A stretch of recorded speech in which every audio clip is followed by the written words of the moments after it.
আসসালামু আলাইকুম।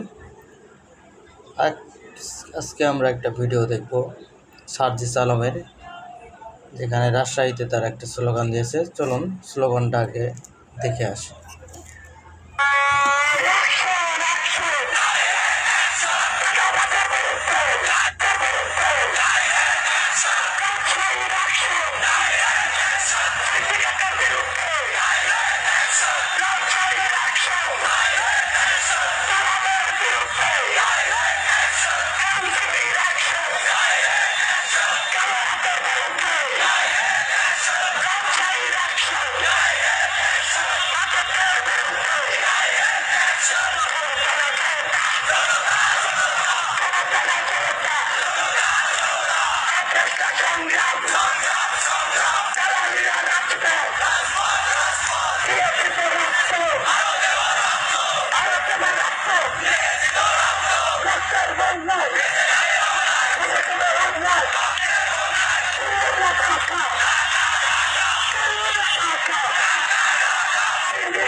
তো আমরা ভিডিওটা দেখলাম, সেখানে সার্জিস আলম স্লোগান দিচ্ছে।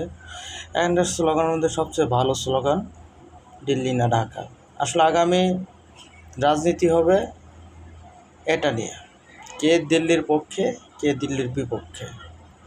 যে দিল্লির পক্ষে যাবে তাকে উষ্টা মারা হবে, যারা দিল্লির বিপক্ষে থাকবে তারাই আগামীতে রাজনীতি করবে এবং কি তারাই মানুষের মনের ভিতর থাকবে। এখন সকল দলকে তাদের অবস্থান ক্লিয়ার করতে হবে, তারা মূলত কী চায়।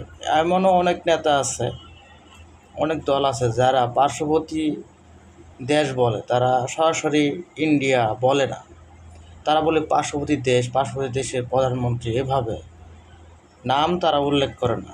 তার মানে তারা এখনও ভয়ে আছে।